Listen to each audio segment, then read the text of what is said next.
নমস্কার সবাইকে, প্রতিমা ভেজ কুকিংয়ে সবাইকে স্বাগতম। আজ আমি তোমাদের সাথে আপেল মাখা রেসিপি শেয়ার করব। এখানে আমি 3টা আপেল নিয়েছি।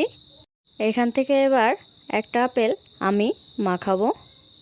আপেলগুলো পরিষ্কার করে ধুয়ে নিয়েছি। আর একটা আপেল এবার হাতে তুলে দেখাচ্ছি আপেলগুলো কতটা টাটকা। আর আপেলগুলো দেখতেও কিন্তু খুব সুন্দর। এবার একটা চপিং বোর্ড নিয়েছি, চপিং বোর্ডের ওপর একটা আপেল রাখলাম। এবার একটা ছুরি দিয়ে আপেলটা আমি কেটে নেব। প্রথমে মাঝখান থেকে একটা পিস করে নিয়েছি।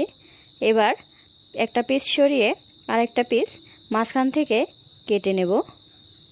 তোমরা চাইলে এখানে বটি দিয়েও কাটতে পারো। আপেল পিস করে নিয়েছি। এবার আপেলের মাঝখানে যে কালো শিরাটা আছে সেই শিরাটা আমি ফেলে দিলাম। এবার আরও একটা পিস করে নেব। এখানে সাইজটা তোমরা তোমাদের পছন্দ অনুযায়ী করতে পারো। এবার আরও ছোট ছোট করে পিস পিস করে কেটে নেব। এই আপেল মাখাটা কিন্তু খেতে খুবই মজা। আপেল যতটা মিষ্টি হবে খেতে ততটাই মজা। এক পিস আপেল কেটে নিয়েছি। এবার আরও এক পিস আপেল কেটে দেখাচ্ছি। আর একইভাবে সবগুলো আপেলই কেটে নিয়েছি। এবার একটা বাটিতে তুলে নেব। আপেলগুলো তুলে নেওয়া হয়ে গেছে। এবার একটা আপেল তুলে দেখাবো কতটুকু মোটা চিকন করে কেটে নিয়েছি। আর আপেলগুলো আমি 3 কোনা করে কেটে নিয়েছি।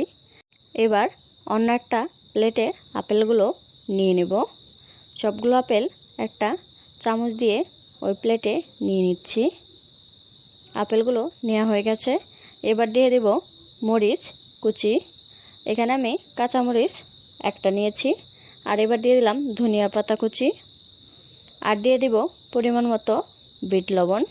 আর এবার দিয়ে দেব কাসুন্দি।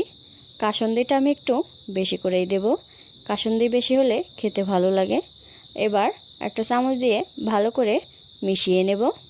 আজকের এই আপেল মাখা রেসিপিটা তোমাদের কেমন লাগলো অবশ্যই কমেন্ট করে জানাবে।